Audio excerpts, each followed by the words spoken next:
Pesquisa BTG-FSB mostra o presidente ou ex-presidente Luiz Inácio Lula da Silva do PT com 41% das intenções de voto na disputa à presidência da República. O presidente Jair Bolsonaro do Partido Liberal vem em seguida com 32%. A pesquisa foi divulgada nesta segunda-feira. Ciro Gomes, que vinha apontando ali 6%, está com 9% na pesquisa do FSB. Simone Tebet, também que vinha um pouco mais baixo, subiu para 4%, né? Demonstra ali também um aumento. Já André Janones, do Avante, tem 3%. Pablo Marçal, Felipe Dávila do Novo. Pablo Marçal é o nosso palestrante lá, vendedor de cursos e palestras do PROS. Amigo do Juca? Amigo do Juca. Tem 1%. Na verdade não é meu amigo, mas estaria muito aberto a conhecê-lo. Um grande empresário do marketing digital aí, emprega muita gente.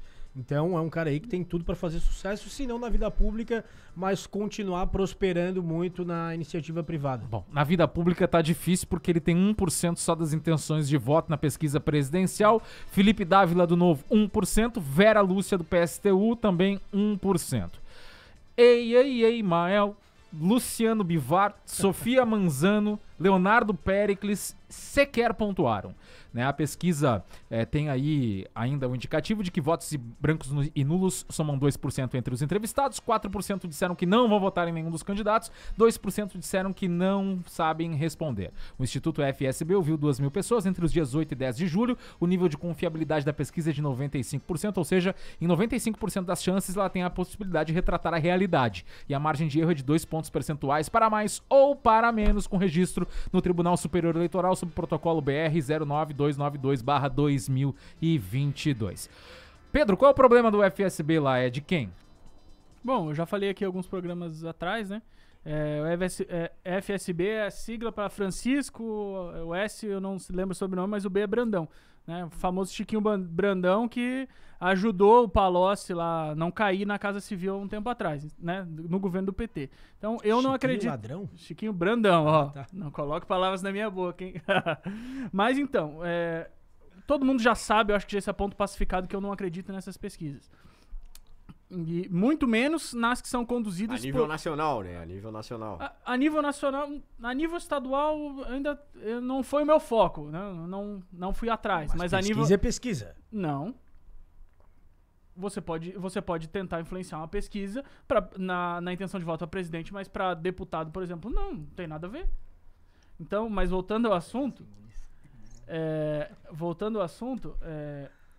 eu não acredito, mas assim, vamos falar de estatística, então. Pô, 95% de chance disso refletir a realidade. Porra, no ano passado, na eleição passada, 2018, nenhuma chegou nem perto de acertar no segundo turno, nem no primeiro. Mas vale Então, ressaltar que é o PNL, não, uma não, questão gente, vocês estão de brincadeira, né? uma questão de esclarecimento para o nosso ouvinte. Por favor, Dois por pontos favor. percentuais de margem de erro. Estatística. Então o resultado Estatística. nunca poderia dar mais do que 2% para cima ou para baixo, gente. Isso é lógica básica. E toda assim, vez erra isso aí. E estatística, pro ouvinte que está acompanhando a nossa discussão, é um conjunto, é probabilidade. É Mas probabilidade. Não fala que é 95%, né, Fafá? 95% é uma ser coisa jogado. chamada intervalo de confiança. Quando você bem. faz qualquer cálculo, qualquer cálculo estatístico, você tem um conjunto de dados que envolvem esses cálculos, ou seja, você faz um cálculo e aí você faz um outro cálculo, aí você faz um outro cálculo. Todos esses cálculos são para tentar chegar de forma mais precisa no resultado. Portanto, quando chega no resultado final, que é falado aqui pela Manuel, que é divulgado nos jornais, que a gente lê no jornal, já o resultado de um conjunto de dados, de contas, de cálculos que foram feitas para verificar se aquela probabilidade ali pode ser dita assim, ó, isso aqui é sim, isso aqui é não. Então, assim, estatística é probabilidade. E justamente por isso que tem o cálculo do erro, o cálculo do outro erro, o outro cálculo do outro erro. Então, assim, quando você vai fazer pesquisa, você tem todo esse conjunto de cálculos que é feito para poder chegar no final e dizer isso é isso e isso é aquilo. Exatamente. Mas para explicar pro Então, ouvinte que tá assim, aqui nos escutando... Quando tu chega aqui e fala assim, 95%, claro, é probabilidade, é estatística, mensura Sim, um período que é opinião pública. As Mas- ciências posso falar sociais desse são período? difíceis justamente mas por causa mas disso. aí é que eu te questiono nessa situação é o seguinte, uma coisa, vamos falar de estatística é uma ciência que muita gente não vai entender, então eu vou falar matemática, Simples. 1 mais 1 vai ser igual a 2. Não vai ser igual a 2? Só que se você chegar pra mim com o 2 pronto e falar, eu somei 1 mais 1 e deu 2, quem garante que a conta do 1 mais o outro foi o 1 mesmo? É isso que eu tô dizendo. O meu questionamento... O teu argumento tá dando nó na cabeça das pessoas. Não tá dando nó. Tá dando o que nó eu tô na cabeça dizendo é o das pessoas, seguinte, claro. não adianta chegar com o bolo pronto e dizer assim, tá aqui o bolo pronto. Não disse quanto... Mas não peraí. Não disse o que foi colocado no aí bolo. Aí tem todo o tempero do bolo, inclusive disponível no tribunal. Estatística é um conjunto de cálculos de probabilidade que tem verificação. Isso aqui é uma receita do bolo. Verificação de erro, do erro e do outro erro. Não quer dizer que o cozinheiro que fez o bolo usou exatamente o que tá aqui. Ele pode ter botado o veneno aqui no meio e não tá escrito aqui que mas botou aí a gente veneno. não vai e acreditar vocês iam nunca comer em o bolo ninguém. com veneno. Ô Pedro, vamos fazer assim, a gente troca no Jogo do Poder pelo brincadeira. programa da Ana Maria Braga, então. Mas aí o seguinte, o Pedro não acredita nas pesquisas, é algo que a gente já sabe, né? E vocês 4, os demais integrantes aqui do programa, tentam convencê-lo do contrário. A gente tem que aqui, a gente tem que... Não, vocês tentam convencer verdade, o Pedro Manuel, do contrário. A gente tenta mas, combater aqui a política da desinformação que o Pedro vem propagando para nosso ouvinte. Mas vamos lá, eu queria entender o seguinte de vocês aqui, só pra... Aí eu vou dar 30 segundos pra cada um se expressar sobre isso no relógio, pra gente passar pro outro assunto aqui do programa. Porque a gente debate muitas vezes pesquisa aqui, fica muito alongado. Pesquisa é um recorte de momento. Exato. Será que a eleição nem começou ainda? A eleição o camarada vai poder pedir voto lá depois do dia 16 de agosto. Quer dizer, tem mais de um mês ainda para o sujeito poder pedir um voto e dizer assim, olha, eu sou o Emanuel, sou candidato, votem em mim. Né? Vai demorar isso ainda para acontecer mais de 30 dias. Será que esses dados podem se reverter a favor do presidente ou o ex-presidente Lula de fato está na frente na visão de vocês? 30 segundos para cada um. Já que tu pediu a palavra aí primeiro, vamos lá. Samuel. Vamos lá. Então, eu acredito que sim, isso é possível ainda, porque o efeito... essa pesquisa foi feita agora semana passada, né? Semana no dia 9, correto? Isso. Tá, perfeito.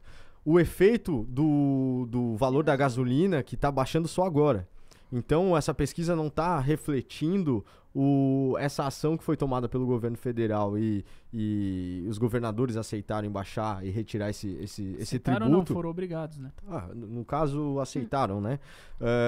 Baixar esse tributo não reflete ainda nessas pesquisas. Pode ser que o Bolsonaro cresça com essa questão da diminuição do preço do combustível? Pode ser.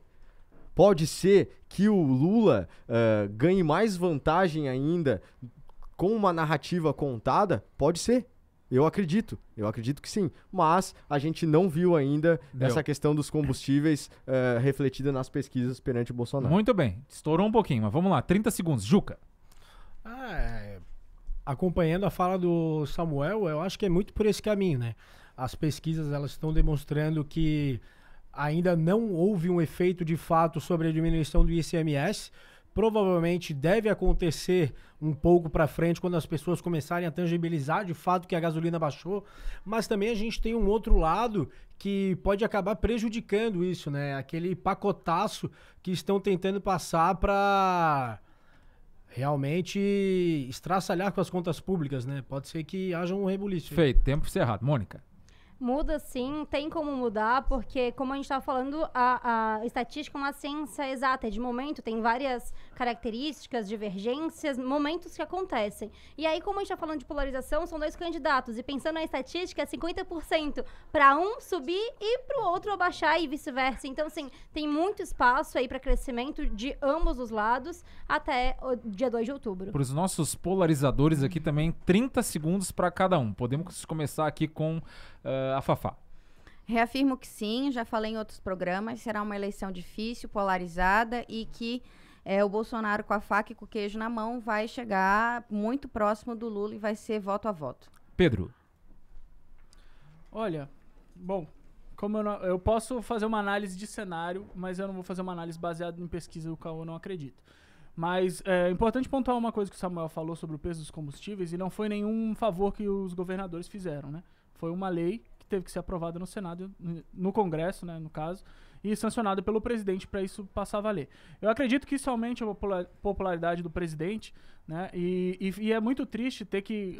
A gente está numa crise desse tamanho, uma crise econômica, pós-pandemia, no meio de uma guerra, e o presidente ter que recorrer ao Congresso para baixar imposto, porque governador não quer baixar imposto, é complicado. Mas eu acho que realmente tende a popularidade do Bolsonaro subir sim. 4h45 da tarde, tá aí.